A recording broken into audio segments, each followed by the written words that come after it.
Selamat siang, perkenalkan nama saya Rusdiana Tandiola. Saya mahasiswa Magister Keperawatan FKKMK UGM tahun akademik 2020. Pada siang hari ini, saya akan menjelaskan tentang salah satu terapi yang dapat dilakukan pada pasien-pasien dengan kanker. Salah satunya yaitu terapi hipnotis. Seperti kita ketahui bahwa kanker adalah salah satu kelainan multisistem dengan banyak gejala, baik gejala fisik maupun psikologis. Banyak di antaranya mungkin sulit untuk ditangani. Pengobatan seringkali memiliki efek samping juga. Sebagian besar kanker, terutama pada orang dewasa, termasuk dalam kategori dapat diobati tetapi tidak dapat disembuhkan. Oleh karena itu, para pasien-pasien kanker sangat memerlukan dukungan untuk hidup, terutama dalam menghadapi penyakit yang dianggap penyakit mematikan.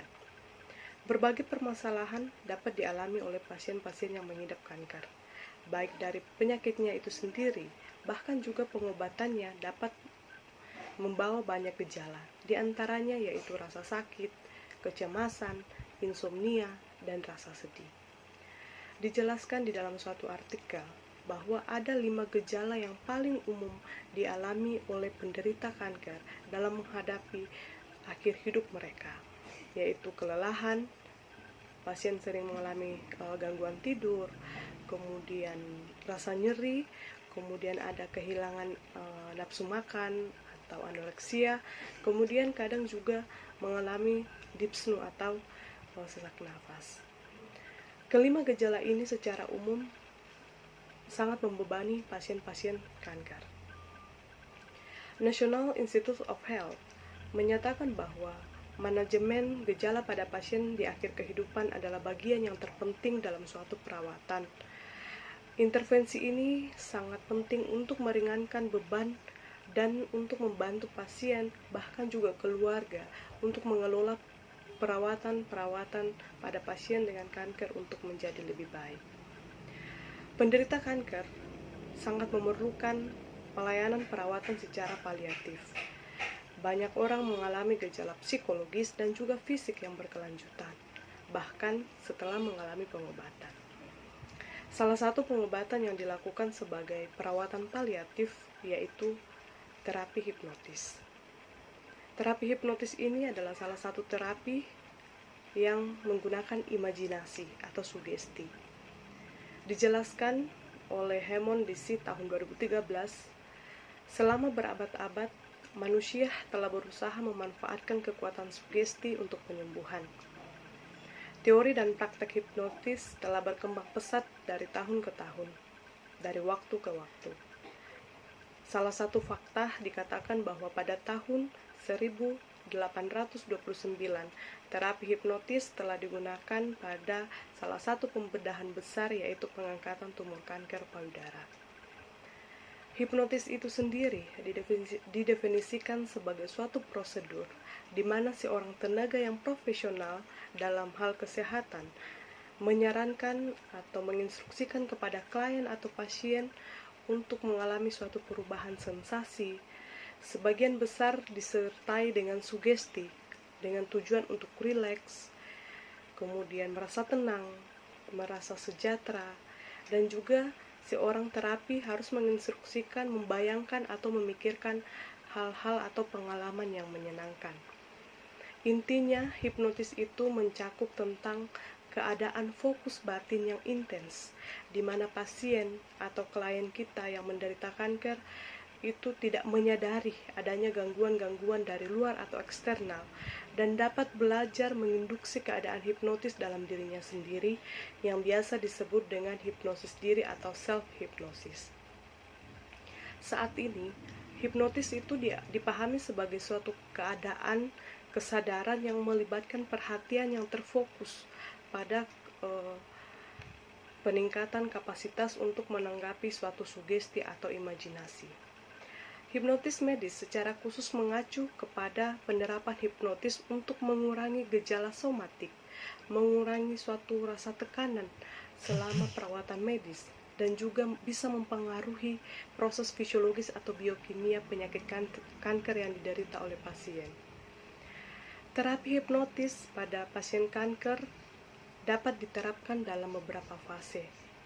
Yang pertama, fase sebelum pasien didiagnosis.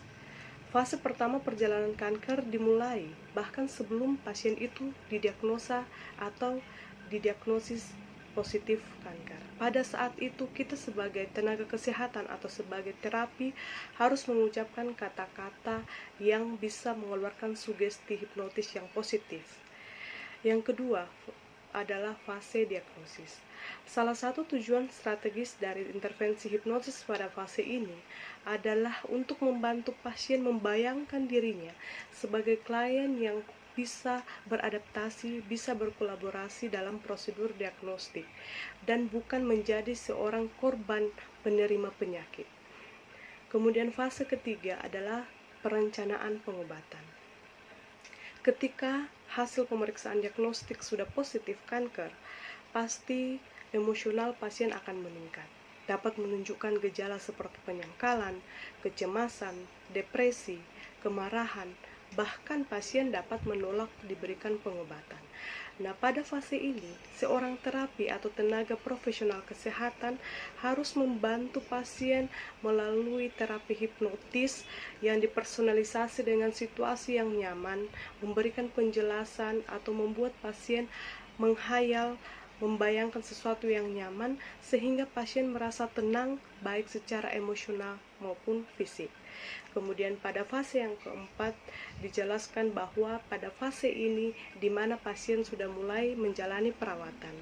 Saat pasien kanker melewati kesulitan fase pengobatan, strategi hipnotis dapat memberikan bantuan yang signifikan secara menyeluruh untuk pembedahan misalnya, untuk pemulihan, ataukah mengalami efek samping pengobatan dan rasa sakit, serta untuk meningkatkan kenyamanan emosional pasien yang sudah trauma atau mulai takut, kehilangan semangat untuk hidup karena penyakit dan pengobatan yang dialami. Beberapa artikel penelitian telah membuktikan bahwa intervensi berbasis hipnosis bisa bermanfaat pada pasien-pasien kanker, salah satunya oleh Carlson et al. Tahun 2018 yang meneliti tentang efektivitas dari terapi hipnosis dapat membantu pasien-pasien dengan kanker payudara untuk menangani gejala mual dan muntah, bisa mengelola rasa sakit, dan bahkan bisa membantu mengurangi tingkat kecemasan dan tekanan tentang prosedur bedah dan medis. Hal ini juga dijelaskan oleh Wurzel Spiegel tahun 2017 bahwa terapi hipnotis itu dapat mengubah persepsi rasa sakit atau nyeri pasien kanker, kemudian bisa menangani stres karena penyakit, bisa juga membantu pasien kanker yang mengalami kecemasan, sehingga bisa mengubah realitas hidup pasien dengan kanker. Salah satu contoh teknis hipnosis yang bisa diterapkan yaitu meminta pasien kita atau pasien-pasien kanker untuk membayangkan hal-hal yang positif, merasa dirinya ringan, tidak ada beban, seperti mengambang di bak mandi, danau, bahkan bisa membayangkan hidup di angkasa, melayang-layang di angkasa, sehingga hidupnya merasa ringan. Kemudian kita juga mengajarkan pasien untuk menggambarkan pemandangan yang menyenangkan di dalam layar imajinasi pasien itu sendiri, yang bisa membangun kemampuan untuk memvisualisasikan suasana yang positif. Oke, demikianlah penjelasan saya tentang terapi-terapi hipnotis yang bisa dilakukan pada pasien-pasien kanker. Sekian dan terima kasih, semoga bermanfaat.